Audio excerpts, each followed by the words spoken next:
사도행전 3장 12절에서부터 19절에 있는 말씀 가지고 유쾌함의 시작은 죄사함이다, 이런 말씀으로 하나님의 은혜 함께 나누고자 합니다. 유엔에서 발표한 그 행복 보고서에 보면은요, 한국이 158개국 중에서 47번째로 행복한 나라고요. 미국이 아마 27번째 정도 그렇게 되는 걸로 알고 있습니다. 한국을 한번 얘기해 볼까요? 2년 전보다 6단계가 하락이 되어졌다고 합니다. 그래서 2년 전에는 사실 일본보다 더 행복한 나라였는데 지금은 일본이 우리보다 더 잘 사는 나라, 더 행복한 나라가 되었습니다. 그러면 여러분 궁금하시죠? 그 올해에 작년을 이제 기점으로 하는 거죠.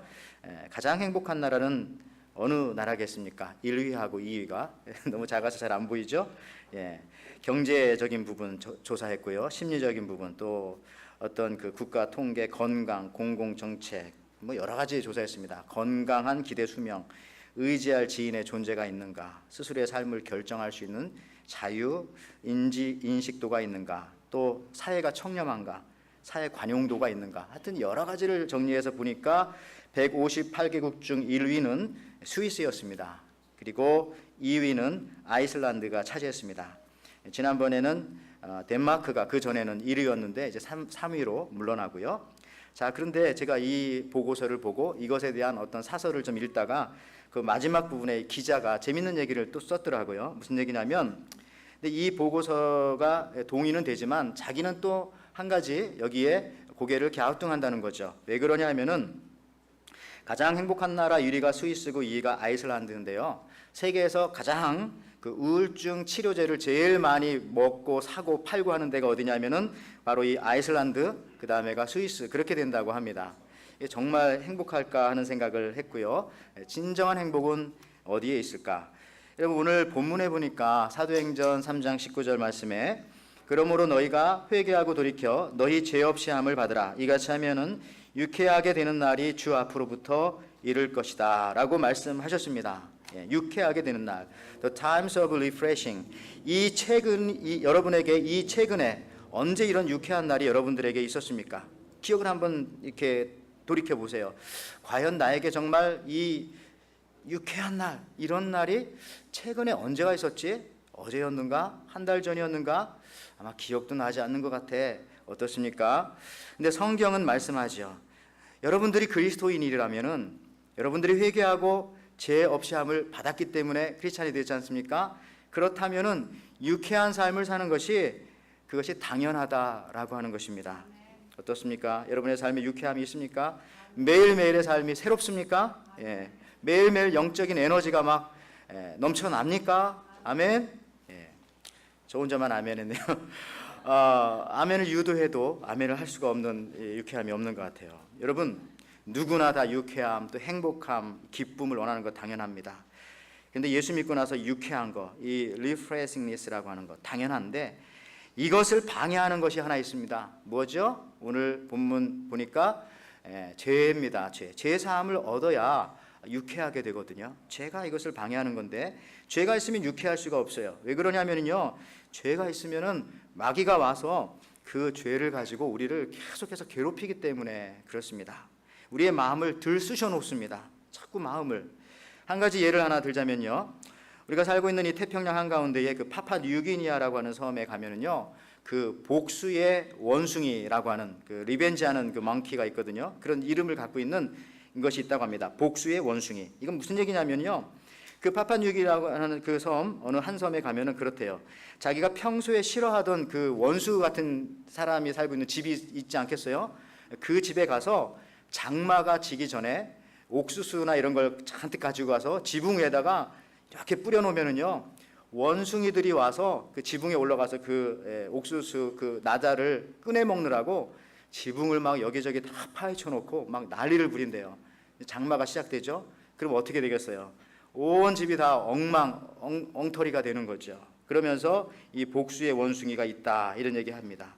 여러분, 우리의 삶에, 우리의 생각에, 우리의 주위에 죄악의 씨앗들이 뿌려져 있다면은 마귀의 사단이 와서 이 복수의 원숭이처럼 달려 들어가서 우리의 생각과 마음을 벌집 쑤셔 놓은 듯 그렇게 만들 수 있다는 것입니다. 그러므로 우리가 유쾌하게 되기 위해서는요, 죄 없이 함을 받으라. 또 죄 없이 함을 받았어요. 그 죄 없이 함을 받은 것을 믿는 것이죠. 여기서 우리가 주목할 수 있는 말이 있습니다. 죄를 없이 하라가 아니라 죄 없다 함을 받으라 이렇게 했어요. 죄는 있지만은 죄 없다 함을 인정받으면 되는 겁니다. 예수님의 피로, 십자가의 보혈의 은혜로 말미암아. 여러분, 그 죄는 있지만 죄가 없다고 인정함을 받으라는 그 비결이 뭐냐면 오늘 본문에도 나오지만 회개와 돌이킴입니다.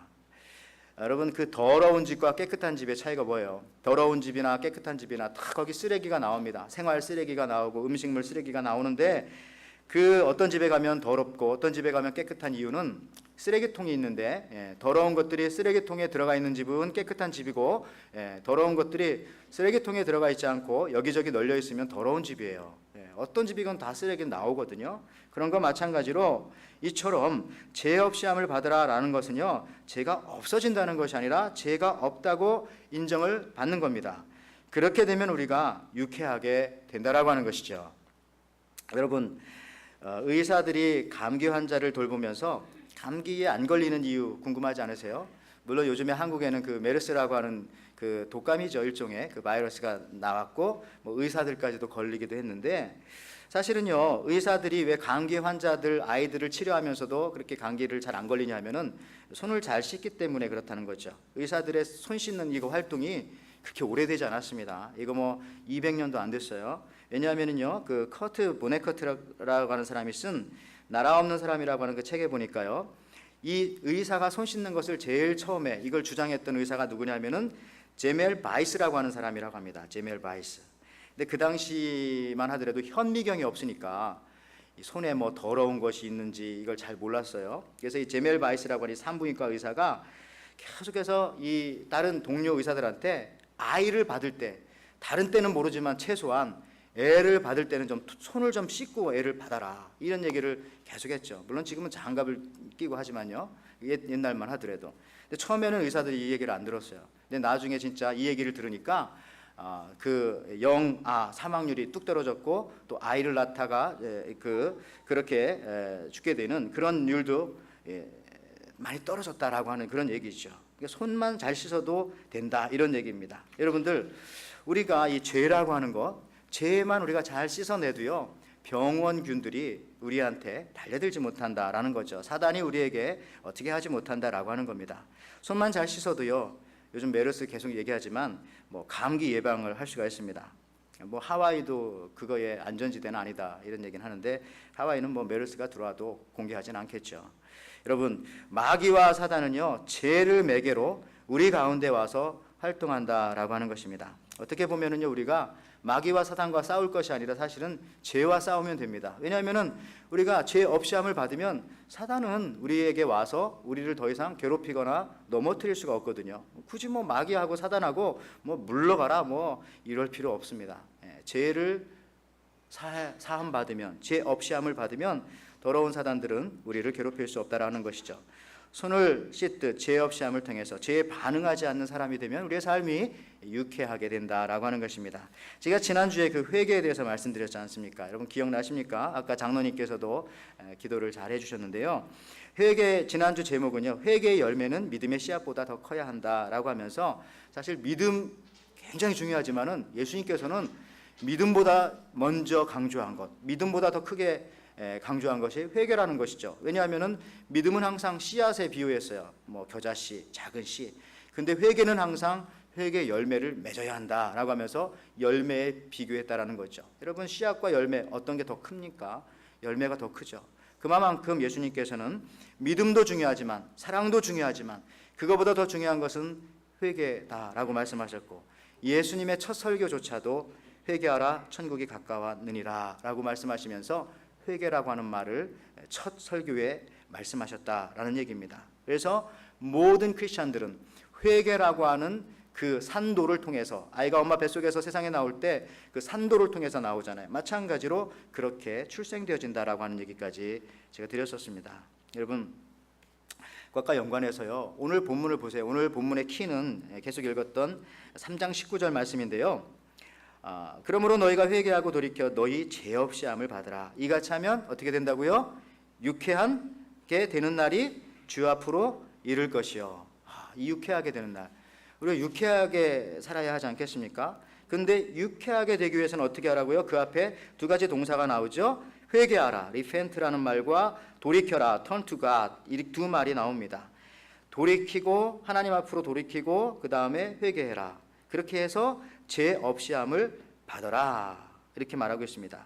왜 이런 말이 나왔을까? 여러분들 오늘 본문이 나오는 그 맥락을 보면요, 오늘 본문보다 앞부분에 이렇게 나옵니다. 베드로와 사도 요한이 사도행전 2장에서 성령을 받았습니다. 말씀을 믿고 기다렸다가 성령을 받고요, 각 사람 머리 위에 불이 혀같이 갈라지는 것이 생겨나기 시작했고, 그 다음에 그들이 모였던 방 안에 아주 강력한 바람 소리가 불기 시작했고, 그리고 사람들은 자기가 난 곳 그 방언을 따라서 이 사람 저 사람 막 방언으로 기도하기 시작했습니다. 완전히 성령의 능력과 권세를 체험한 거죠. 그리고 나서 베드로와 요한이 그 다음 날이었겠습니까? 하여튼 그 이후에 성전에 기도하는 시간이 되어서 예루살렘 성전에 올라가게 되었습니다. 다른 때 같으면 성전을 그냥 무작정 올라갔는데, 그날따라 성령 받고 난 이후에 보니까 성전 미문에 앉아있는 그 뷰티풀 게이트라고도 하고요, 골든 게이트라고도 하는 아름다운 문입니다. 그 옆에 앉아서 가장 추하게 보이는 이 안진뱅이가 구걸을 하는 그런 모습을 보게 됩니다. 그런 모습을 보고 이 안진뱅이는 베드로와 요한한테 뭘 얻어먹을 건 없나, 돈을 받을 건 없나, 이걸 쳐다볼 때에 이 베드로와 요한이 이렇게 말하죠. 사도행전 3장 6절 말씀이에요. 베드로가 가로되 은과 금은 내게 없거니와 내게 있는 것으로 내게 주노니 곧 나사렛 예수 그리스도의 이름으로 일어나 걸으라 하니 일어나 걷습니다. 여러분, 오늘 이런 일이 있고 난 다음에 오늘 보면 12절 말씀에 이렇게 시작되어지는 거죠. 베드로가 또 입을 열어서 이렇게 설교합니다. 3장 12절에요. 베드로가 이것을 보고 백성에게 말하되 이스라엘 사람들이 이 일을 왜 기히 여기느냐? 우리 개인의 권능과 경건으로 이 사람을 걷게 한 것처럼 왜 우리를 주목하느냐? 예수님의 이름을, 하나님을 주목해야지 왜 우리를 쳐다보느냐? 이렇게 말하고 있는 거죠. 사람들이 주목하고 있을 때에 베드로가 또 계속해서 설교합니다. 회개하라고 사실 또 설교하거든요. 그러면서 15절에 이렇게 말합니다. 너희가 생명의 주를 죽였도다. 그러면서 그 다음에는 조금 부드럽게 이제 설교의 그 패턴을 바꿔가죠. 17절에 이렇게 말합니다. 생명의 주를 죽였는데 17절에는요, 형제들아 너희가 알지 못하여 그리하였으며 너희 관원들도 그리한 줄 아노라. 베드로가 이제 세게 나가다가 약간 이제 설득을 하네요. 형제라고까지 말하고 그 다음에 내가 알지 못해서 그랬다. 물론 예수님도 그랬어요. 십자가 지시고 저들이 알지 못하기 때문입니다. 이런 말을 베드로가 생각하면서 설교를 한 거죠. 베드로가 그 앞에 선 대중들에게 너희가 생명을 죽였다라고 말해놓고도 형제들아라고 말한 것도 참 의미가 있고요. 그리고 나서 그 19절 말씀에 또 이렇게 말하죠. 그러므로 너희가 회개하고 돌이켜 너희 죄 없이 함을 받으라. 이같이 하면은 유쾌하게 되는 날이 주 앞으로부터 이를 것이다 말씀했습니다. 여러분, 회개하라고 하죠. 그리고 돌이키라고 합니다. 그리고 나서 그러므로 제사함을 받게 된다라고 하는 겁니다. 회개하고 돌이켜서 제사함을 받으라는 겁니다. 두 가지 동사를 통해서 결과적으로 제사함을 받게 되는 건데요. 그러면 우리가 이런 것부터 한번 살펴보면 좋을 것 같아요. 죄가 뭔가? 여러분, 죄가 뭡니까? 많이 들어봤잖아요. 죄, 하마르티아, 관역을 빗나갔다, 그런 말이라는 뜻들 여러분 아실 겁니다. 근데 그것도 중요하지만요, 사실 기독교에서 얘기할 때, 죄를 얘기할 때 이걸 얘기해야 됩니다. 죄를 논할 때 가장 중요한 거는요, 죄 때문에 피해받는 대상이 누구냐 하는 것이 가장 중요합니다. 이 죄를 누구에게 짓느냐 하는 것이 가장 중요하거든요. 예를 들어서 여러분들 선악과를 따먹은 것이 그게 큰 일입니까? 남의 동산에 있는 나무 주인도 없고 했는데 그거 따먹은 거잖아요. 근데도 그거 따먹은 것이 그렇게 큰 죄가 된 것은 사람을 죽인 것도 아닌데 말이죠. 그렇게 큰 죄가 된 것은 그 명령을 어김으로써 피해를 보는 대상이 누구냐 하면은 하나님이시기 때문에 그렇다라고 하는 겁니다. 하나님이시기 때문에. 그러니까 죄의 경중은 무겁고 가볍고 크고 작고 한 것은요, 내가 어떤 일을 하냐, 어떤 죄를 짓냐, 이게 중요한 게 아니라 이 죄를 져서 피해를 보는 대상이 누구냐가 1차적으로 중요하다는 거죠. 우리가 교통사고로 말해더라도요, 어떤 생명을 죽이게 될 때 개구리를 치어 죽이는 거하고 사람을 치는 거하고 똑같이 치는 거지만은 생명을 앗아가는 거지만 그 피해 대상에 따라서 그 죄의 무게는 너무나 다르죠. 안타깝게도 우리 전쟁터에 나가면은 미군이 죽는 거하고 한국 군인이 죽는 거하고 목숨값이 다르잖아요. 이상합니다. 요즘 네팔에 지진 났죠? 만약에 이 지진이 미국에서 났고 일본에서 났다면 아마 지금도 계속해서 이렇게 막 뉴스에도 많이 나올 텐데 그런 것들이 많이 사라진 것 같아요. 아마 전 세계에 있는 모든 인류의 목숨값이 다 똑같은 것 같지는 않습니다. 지역마다 다르고 사람마다 다르고 안타깝지만 그러면 안 되는데 어쨌든요, 여러분들, 죄는 내가 무엇을 해서 어떤 죄를 짓느냐 이게 중요한 게 아니라 이 죄를 지어서 피해를 받게 되는 대상이 누구냐에 따라서 내가 생각할 때 별거 아닌 것 같지만 그게 큰 죄가 될 수도 있고요. 내가 생각할 때 엄청나지만은 그냥 하나님께서 돌아서 이 정도로 얘기할 수도 있다는 거죠. 예를 들자면 이런 거죠. 십계명을 놓고 보십시오. 십계명에서 4계명은 뭡니까? 안식일을 거룩히 지켜라. 근데 안식일을 거룩히 지키지 않으면 어떻게 됩니까? 돌로 쳐 죽여라. 이렇게 나와요. 그런데 10번째 계명은 무엇입니까? 내 이웃의 집을 탐내지 말지니라. 내 이웃의 아내나 그의 남종이나 그의 여종이나 그의 소나 그의 낙이나 무릇 내 이웃의 소유를 탐내지 말지니라. 근데 그렇게 했으면 어떻게 하라고 나오냐면요, 그냥 4배를 갚으라고 그렇게 신명기나 출애굽기에는 나옵니다. 여러분들, 솔직히 우리가 놓고 볼 때 안식일 안 지킨 사람하고 두 사람 세워놔 보세요. 한 사람은 남의 집 그 부인을 탐해가지고 뺏어가서 결혼한 사람하고 누구를 돌로 쳐 죽여야 됩니까? 우리가 볼 때는 그냥 안식일 하루 안 지킨 거는 그냥 다음에도 있으니까 또 지키면 되고, 근데 우리는 그렇게 생각할지 모르지만 하나님을 반대로 생각하잖아요. 하나님, 그러니까 이 우리의 죄라고 하는 것은요, 그 피해를 받는 대상이 누구냐에 따라서 죄의 경중이 가볍고 무거운 것이 엄청나게 차이가 난다는 거죠. 그래서요, 인류가 최초에 지은 죄는 엄청난 것입니다. 왜? 하나님에게 지었기 때문에. 그냥 뭐 열매 따서 입으로 먹고 사이좋게 자기 남편에게도 주고 아무것도 아닌 것 같지만 그 피해의 대상이 하나님이었기 때문에 그렇다라는 것이죠. 성경은, 그리고요, 우리가 성경 읽다 보면 참 재밌는 것은 이 아담과 하와가 타락하는 장면이 창세기 3장에 나오는데 아담과 하와가 타락하는 장면을 너무나 자세하게 기록하고 있어요. 너무나 자세하게. 그냥 간단하게 그냥 아담과 하와가 선악과를 따먹고 하나님을 배신했다 이렇게 하면 되는데 굉장히 자세하게 나와요. 뭐 뱀이 왔는데 뱀이 뭐라고 서로 얘기하고 그런 거를 길게 잘 써놨다는 얘기죠. 왜 이렇게 길게 써놨을까? 그 이유는요, 저는 이렇게 생각합니다. 어떻게 타락했는지를 우리한테 자세히 하나님께서 알려주고 싶으신 겁니다. 그 이유는 또 있습니다. 구속이라고 하는 거, 우리가 구원받는 거는 가만히 생각해 보면 타락한 것의 역순입니다. 거꾸로 뒤집어 놓으면 되거든요. 죄 짓는 길을 돌이켜서, 오늘 19절에도 나오지만 그죠? Turn to God, 방향을 바꾸면 되는 거예요. 그죠? 죄 짓는 방향을 바꾸면 다시 이쪽으로 가게 되는 거잖아요. 마찬가지로 이렇게 아담과 하와가 죄 짓는 것을 자세하게 기록한 이유는 그렇게 한 그 스텝을 그대로 턴해서 반대로 오라는 얘기죠. 그래서 자세하게 기록해 놓은 것입니다. 회복의 길을 보여주신 것이죠. 말하자면 창세기 3장은 인간의 타락의 길도 보여줬지만 그 타락의 길을 통해서 다시 회복할 수 있는 길을 하나님께서 보여주시는 하나님의 어떻게 보면 깊은 사랑이 그 속에 들어있는 겁니다. 하와와 아담의 타락으로 볼 때요, 그 타락은 이런 겁니다. 하나님의 자리에 내가 앉은 것. 저는 이렇게 얘기하고 싶어요. 왜 그러냐면요, 자세하게 설명한 그 구절을 한번 보면은요, 그 증거가 있습니다. 왜냐하면 하와가 사단으로부터, 그러니까 뱀으로부터 무슨 말을 듣고 나서 결심을 하고 선악과를 따먹었느냐, 그 시점을 보면 되겠죠. 만약에 그 말을 들었지 않았으면 사단이 아마 계속 얘기했을 거예요. 그 다음 날도 오고 그 다음 날도 또 오고 얘기가 굉장히 길어졌을 텐데 어떤 말을 딱 하자 하와가 마음의 결정을 딱 내리고 따먹어야 되겠다, 따먹은 거예요. 그게 어떤 말씀이냐면 창세기 3장 5절이죠. 보십시오. 너희가 그것을 먹는 날에는 너희 눈이 밝아져 하나님과 같이 되어 선악을 알 줄을 하나님이 아심이니라. 무슨 말을 듣고 선악과를 따먹기를 결심했다고요? 하나님과 같이 된다, 이 말을 딱 듣고. 그러기 때문에 말이죠, 이 6절에 이제 따먹게 되는데 하나님과 같이 된다는 말을 들었기 때문에 이게 바로 가장 죄의 원흉입니다. 원흉.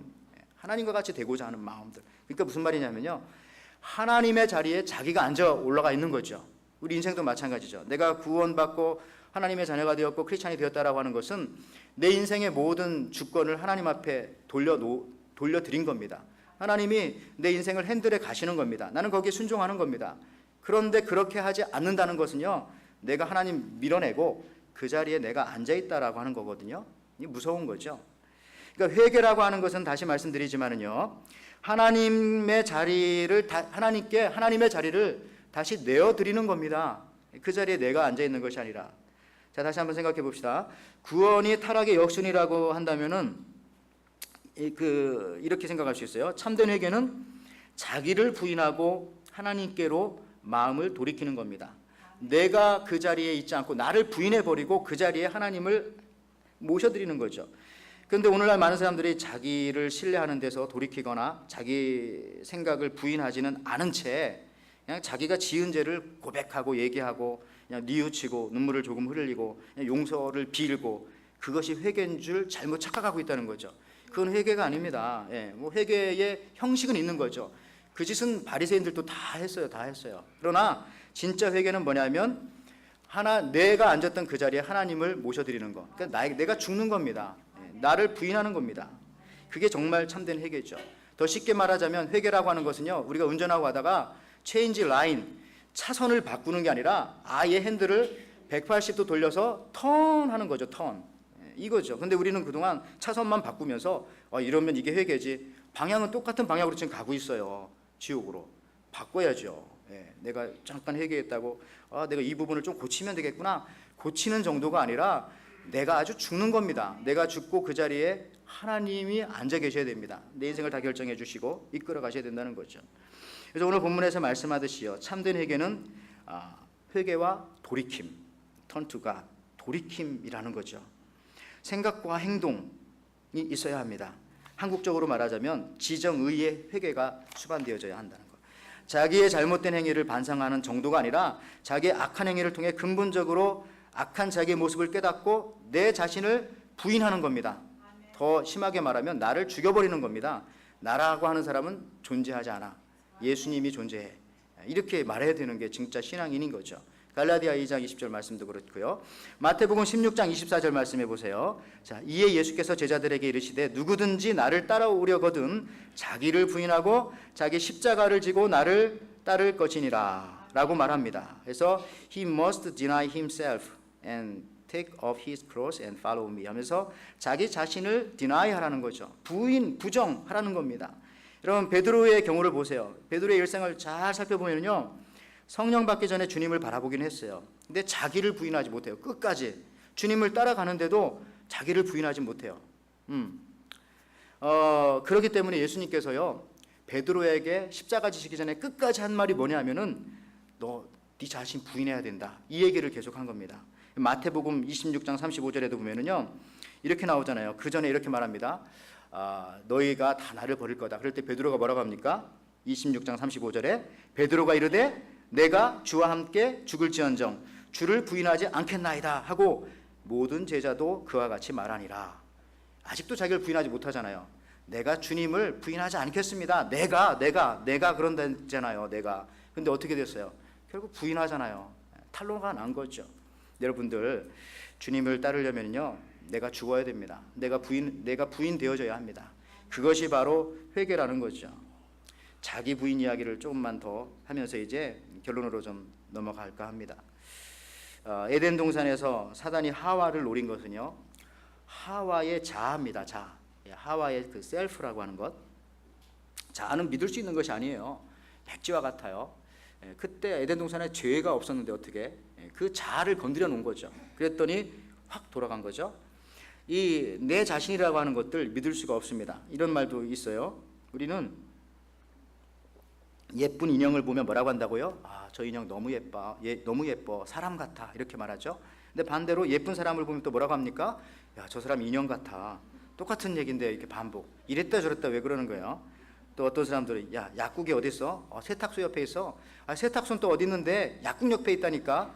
이런 거랑 똑같아요. 자아라고 하는 것은 뭐가 기준이 없이, 예수님이 없이 나 혼자 하는 일들은요, 이럴 때는 옳은 일, 저럴 때는 그런 일. 근데 상황만 바뀌면 또 그게 체인지 되고 아무 의미가 없어요. 인간이 스스로 하는 옳은 일, 선한 일, 아름다운 일들은요, 나중에 그것 때문에 더 많은 피해도 줄 수가 있는 겁니다. 나는 선하다고 했는데 나중에 피해를 보는 사람이 많을 수도 있다는 거죠. 그러므로 오늘 본문에서 회개하고 돌이켜라고 하는 말은요, 자기를 부인하라, deny 하라는 말이죠. 자기를 부인할 때 우리의 인생이 유쾌하게 되는 겁니다. 우리가 유쾌하지 못한 것은요, 아직도 옛 자아가 살아있어서 그런 거죠. 자아의 문제, 자아가 유쾌한 우리 인생에 얼마나 걸림돌이 되는지 내 자아가 한번 이렇게 생각해 보세요. 한국 부모님들은요, 너무 자기 애가 중요해요. 자기 애가. 자아라고 하는 자기 사랑애도 있지만 또 자기 칠드런, 자기 아이도 중요해요. 뭐 그런 거 비슷합니다. 말장난 같지만.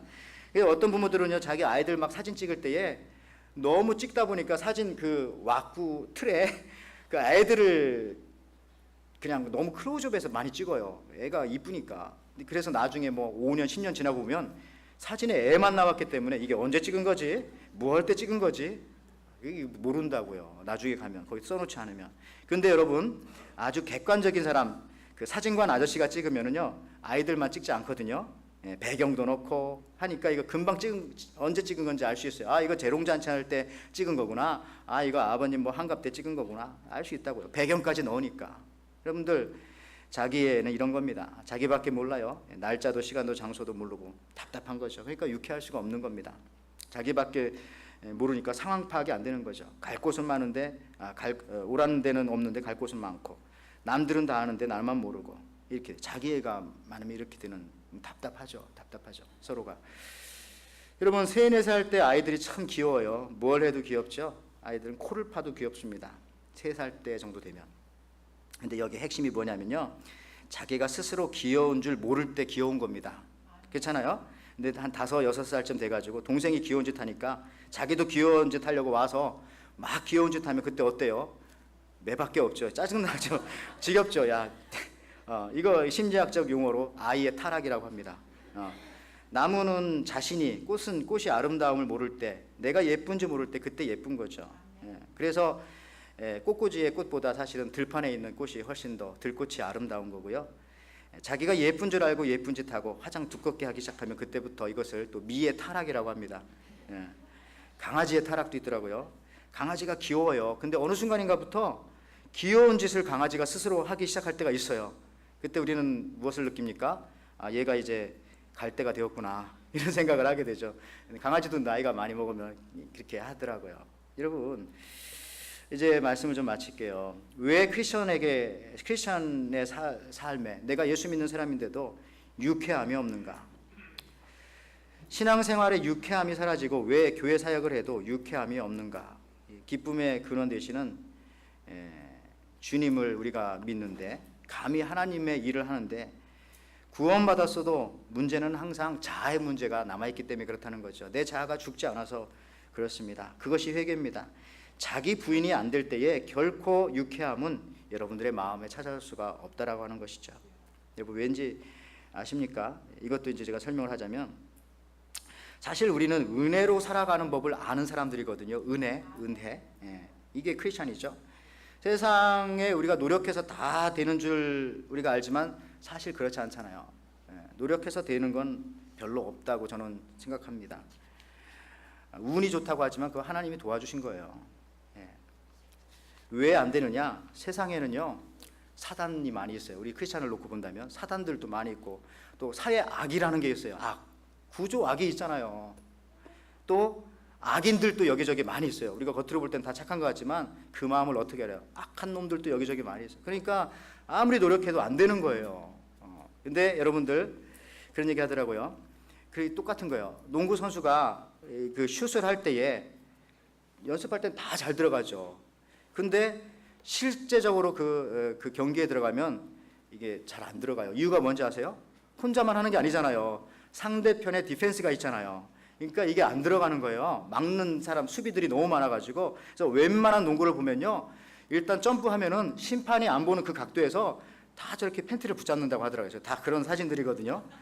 다 잡아요, 다 잡아. 근데 진짜 훌륭한 선수는 어떻게 하냐면은 그거를 탁 쳐내고 보이지 않게 번개처럼 빨리 그것까지 디펜스하면서 집어넣어야 공이 들어간대요. 그런 게 프로 선수죠. 여러분들 무슨 말입니까?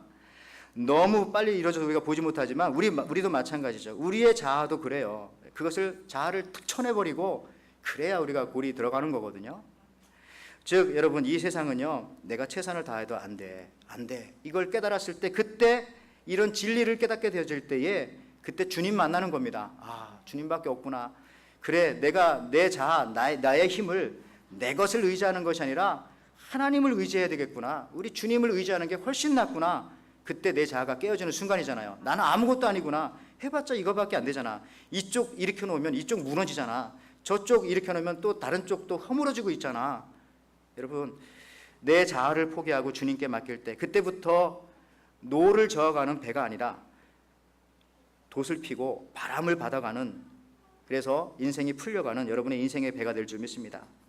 그래서 일찍 주님 앞에 자기를 부인할수록, 일찍 하면 할수록 우리는 은혜의 항구에 빨리 다다를 수 있다는 거죠. 베드로도 밤이 맞도록 그물 던졌지만 빈 그물일 때 그때 예수님 만났잖아요. 내가 아무것도 아니구나. 갈릴리 바다에서 수십 년 했지만 이거 쓸데없는 거네 라고 생각했을 때 주님 만나지 않습니까? 순종은 자기를 비울 때, 부인할 때 오는 겁니다. 그 빈자리에서 유쾌함, 그 빈 그릇에, 그 빈 손에 주님의 기쁨이 채워지게 된다는 거죠. 말씀 마무리합니다. 교회만 오면 여러분 승질이 납니까? 예. 무슨 일을 하려면 신경질부터 납니까? 작은 일에 화가 납니까? 문제가 어디 있는 겁니까? 예. 문제는 항상 주위에 있는 게 아니죠. 죽지 않은 나에게 있는 겁니다. 죽지 않은 나에게. 예. 오늘 베드로가 말하죠. 회개하고 돌아서세요 라고. 회개하고 회개 열매를 맺으시라고. 그러면 유쾌하게 될 거라고. 유쾌하게 되지 못하는 이유가 어디 있습니까? 바로 나 때문에 나 자신, 그 자신만 내가 농구 선수가 탁 그냥 수비를 쳐내듯이 딱 쳐내버리고 죽여버리면, 지렁이가 밟으면 꿈틀한다는데 왜 꿈틀하냐면 아직 다 죽지 않아서 꿈틀한대요. 완전히 밟아서 죽여버리면 주님이 내 인생의 삶의 자리에 가득 채워주시면 그때 우리가 정말 예상하지 못하고 기대하지도 않았던 놀라운 그 리프레싱니스, 그 리프레시한 그 물결이, 은혜의 물결이 우리의 삶을 채울 것이고 또 여러분의 가정과 여러분의 삶을 그렇게 인도해 갈 것입니다. 그렇게 되는 여러분들 되시기를 주님의 이름으로 축원을 드립니다. 아멘.